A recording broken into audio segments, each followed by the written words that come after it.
साथी हो, आप न्यू एडवोकेट हो, आपको अभी बहुत सारी समस्या या मुश्किल या प्रॉब्लम आने वाली है, क्योंकि आपने अभी अभी एलएलबी की है और जो एलएलबी में आपने पढ़ा है अभी, वो आप जब कोर्ट में आते हो, जब आप प्रैक्टिकल करते हो तो बिल्कुल चेंज हो जाता है। मतलब थ्योरी बिल्कुल अलग है, प्रैक्टिकल बिल्कुल अलग है। और जिसका फैमिली बैकग्राउंड नहीं है उसको तो बहुत मुश्किल आनी है। अब आप बोलोगे सर हम सीनियर आ जाते हैं, सीनियर में काम सिखाते ही नहीं, ना ही हमारे पैसे आ रहे हैं, ना ही हमारे पास मुकदमे आते हैं, क्लाइंट पूछ कर जाता है बस। और जज साहब भी क्या करते हैं कि सीनियर वकील को तो रिलीफ देते हैं और हम लोगों को रिलीफ देते ही नहीं। ये सारी मुश्किलें स्वाभाविक आनी है, क्योंकि जिनका फैमिली बैकग्राउंड है उनके लिए तो ठीक है भाई, उनके लिए मोस्ट कुछ दिक्कत नहीं है, उनके तो फादर जन्माई, मतलब फादर है कोई भी जो जन्माई है तो उनकी चल जाए। अगर आपके घर में बिल्कुल भी कोई भी लॉ से रिलेवेंट नहीं है तो आपको प्रॉब्लम आनी है। क्योंकि मुझे खुद भी मेरे फैमिली में मेरे 7 पुश्तों में मतलब लॉ से कोई रिलेवेंट था ही नहीं, मतलब वकालत से कुछ लेन नहीं था। मैं एक फर्स्ट बंदा था जो वकील बन गया। तो काम जब अपन जाते हैं कोर्ट, जब अपन कॉलेज कंप्लीट करते हैं, एलएलबी कंप्लीट करते, चाहे आप किसी से करें 5 ईयर किया 3 ईयर किया, जब आप कोर्ट प्रैक्टिकल जाते हो तो आप सोचते हो यार क्या है यार, मतलब 2-3 महीने तो आपको ये समझ नहीं पड़ी कचहरी का क्या है, कोर्ट का क्या है, क्या डाला है। फिर आपको 5-6 महीने तो होते हैं, छोटे छोटे पता चलता है, तब आपको लगता है बॉस तो काम सिखा ही नहीं रहे। मैं ये नहीं कहूँ बॉस ने बॉस सिखाते, बॉस नहीं सिखाते, मोटे तौर पर ये समस्या आती है। फिर हम लोग गांव से या छोटे कस्बे से आते हैं तो इंग्लिश थोड़ी इतनी अच्छी नहीं होती है, ये भी एक समस्या मुश्किल है। तो इसका भी कुछ समाधान है। फिर पैसे नहीं आते तो घर वाले भी डांटते हैं, और जब एलएलबी कर लेते हैं तो अपनी इतनी उम्र भी हो जाती थोड़ी, तो फिर घर वाले भी शादी के लिए करते, शादी करते तो फिर बीबी का बच्चों का सारा खर्चे का बड़े बड़े, और बॉस 0 रुपये देते हैं। करें क्या अब कोर्ट जाने के लिए बाइक भी चाहिए, बाइक या कार जो भी मान लो, इसके लिए भी आपको फ्यूल पेट्रोल लेना पड़ेगा। अब वकील हो तो वकील के हिसाब से रहना भी पड़ेगा आपको, अपडेट, ये भी लपड़ा। आपको रोज टिप टॉप होकर जाना पड़ेगा। तो सारी समस्याओं का समाधान क्या है, मैं आपको बहुत जेन्युइन तरीके से बताने वाला हूं। सबसे पहले जो आपको काम करना है, आप काम सीख लो, सब ठीक है, आप क्लाइंट आ रहे हैं नहीं आ रहे हैं सब ठीक है। सबसे पहले अपनी इंग्लिश इंप्रूव करो। बोले तो इंग्लिश सीखो, आपको इंग्लिश इंप्रूव करनी पड़ेगी। अब क्योंकि जब भी आप जज के सामने जा रहे हो और आपने कुछ भी बोलते समय इंग्लिश का ज्यादा से ज्यादा प्रयोग करते हो तो उसका बहुत फर्क पड़ता है। ये मैं आपको अपने 20 वर्षों का अनुभव बता रहा हूं आपको। जितने ज्यादा आप इंग्लिश यूज करोगे शब्द, उसका बहुत कोर्ट में फर्क पड़ता है। आप मानो या नहीं मानो, आपकी मर्जी। बुक्स आपको इंग्लिश में ही अवेलेबल होगी, मतलब इंग्लिश में ही है आपके पास। हिंदी आती है, बहुत सारे शब्द ऐसे हैं जो कंटिन्यू इंग्लिश में ही बोले जाते हैं। अब इसका समाधान क्या है? या तो सीखो। अब सीखो कैसे? आपको कुछ नहीं करना है, आपको घर पर इंग्लिश पेपर मंगाना है। उसको सिर्फ आपको ना तो समझना है ना कुछ करना है, सिर्फ आप उसको पढ़ो रेगुलर। फिर आपकी लॉ की जो बुक्स हैं, आजकल हिंदी इंग्लिश दोनों में आती है, तो वो बुक से आप पढ़ो खाली, कुछ समझने की जरूरत नहीं, क्या करना है नहीं, सिर्फ पढ़ो। आपको आजकल आपके पास मोबाइल है, आपको मूवी देखने का शौक है तो इंग्लिश में देखो, अगर आपको नाटक देखने का शौक है इंग्लिश में देखो। मतलब आप इंग्लिश से रिलेटेड देखो, उसको आपको समझ आई नहीं है वो छोड़ दो। मैं कहता हूं अगर आपने 6 मंथ देख ली, आपकी इंग्लिश बहुत इंप्रूव हो जाएगी। आप हाई कोर्ट जाओ, वहां जैसा आप क्या कर रहे हैं वो आप इंग्लिश देखो, सामने वाले वकील साहब क्या बोल रहे हैं वो देखो। आप सिर्फ आपको देखना है, पढ़ना है। आपको जो लॉ से रिलेवेंट बुक्स है लाइब्रेरी में जाओ और इंग्लिश की बुक्स उठाओ और पढ़ो, खाली आपको समझ नहीं, पढ़ो आप खाली। धीरे धीरे आपकी अच्छी वोकैबुलरी हो जाएगी, अच्छे शब्द हो जाएंगे, अच्छी इंप्रूव हो जाएगा, फिर आपके हैबिट में आ जाएगी। और अगर आपने सीखने की कोशिश की तो भाई बहुत मुश्किल है सीखना।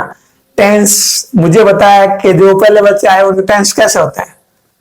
अब तो इंग्लिश मीडियम एनएलयू के बच्चे आते हैं, उनकी बात मैंने नहीं करा, जो एनएलयू से नहीं आते उनके लिए मुश्किल काम है।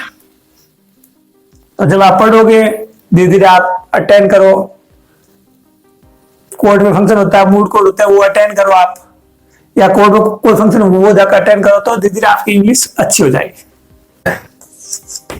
सर मुझे तो पता चल ही नहीं रहा है कि कोर्ट में क्या हो रहा है, कौन सी बुक्स पढ़नी, कौन सी बुक्स नहीं पढ़ता। मैं कह रहा हूं आपको सिर्फ सीपीसी और मेजर एक्ट, फौजदारी यानी क्रिमिनल, ये होगी सिविल। अब इसमें सीपीसी, आईपीसी और एविडेंस आ जाएगी, पर आप चयन होगी तो वहां बीएनएस और बीएनएसएस और भारतीय साक्ष्य अधिनियम आ जाएगा।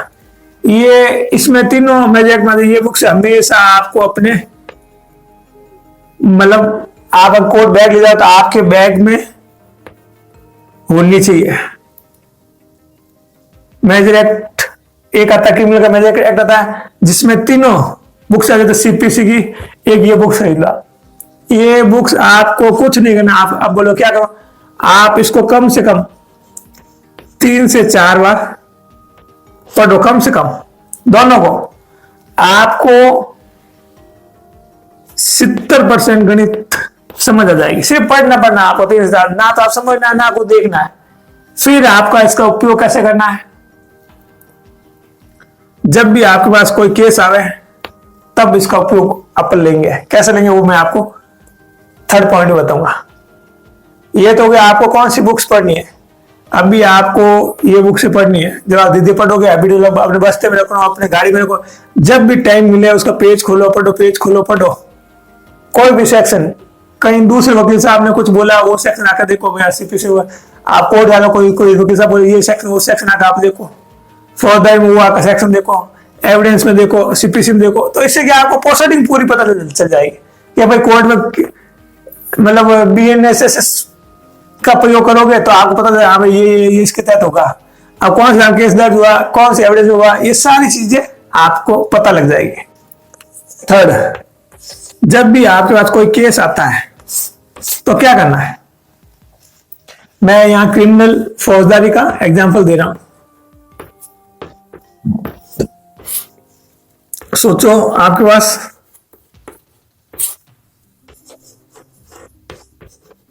पुलिस ने कोर्ट में चालान पेश किया, जिसको हम फाइनल रिपोर्ट बोल सकते हैं या चार्जशीट बोलते हैं, उन्होंने कोर्ट में पेश की। जब भी आपको चार्जशीट मिले तो सबसे पहले काम क्या करो, आप घर आने के बाद में उसमें सबसे पहले होती है चार्जशीट में एफआईआर, उसको कम से कम 4 बार आपको पढ़नी है। आपको समझ नहीं है, सिर्फ आपको 4 बार पढ़नी है। फिर जो चालान पेश किया गया है उसको भी आपको 4 बार पढ़ना है। अब आप बोलो सर मान लो 100 पेज का चालान है, वो बहुत सारे लगे हुए जो काम के नहीं, वो पढ़ना है। आपको पढ़ना है क्योंकि आप न्यू एडवोकेट हो, आपको अभी कुछ भी पता नहीं है अभी आपको कुछ भी पता नहीं है। जब आप इसको 4 बार पढ़ोगे तो कुछ ना कुछ आपके भेजे में आएगी। फिर 4 बार पढ़ने के बाद में आपको, मैं कहता हूं 80% आपको पता चल जाएगा कि उस केस में हुआ क्या है। लोग कहते हैं ना कि आज वकालत में बहुत रस है, यानी बहुत कॉम्पिटिशन। मैं कहता हूं बिल्कुल भी कंपटीशन नहीं है। पुराने जो वो बोलते हैं यार बहुत रस है, आज भी बोलते बहुत रस, मैं कुछ भी रस नहीं। आज भी वकालत में 80-20 का रेशियो है। 20% वकील पैसे कमाते, 80% कमाते नहीं। क्यों नहीं कमाते हैं? क्योंकि वो लोग पढ़ते नहीं हैं, और जब पढ़ोगे नहीं तो आपको पता चलेगा ही नहीं, ना आप अपना सर्कल बढ़ा रहे हो ना कुछ कर रहे हो। तो मुश्किलें हैं पर उसका समाधान भी है। आज भी आप देखो जो टॉप क्लास के वकील है वो खूब सारे पैसे कमा रहे हैं आज के तारीख में भी। आप देखना, आप नोट करना, 100 में से 20 वकील अच्छे पैसे कमा रहे हैं, 80% ठीक है अपना काम चल रहा है। वो किस लिए? उन्होंने मुश्किलों का समाधान नहीं निकाला।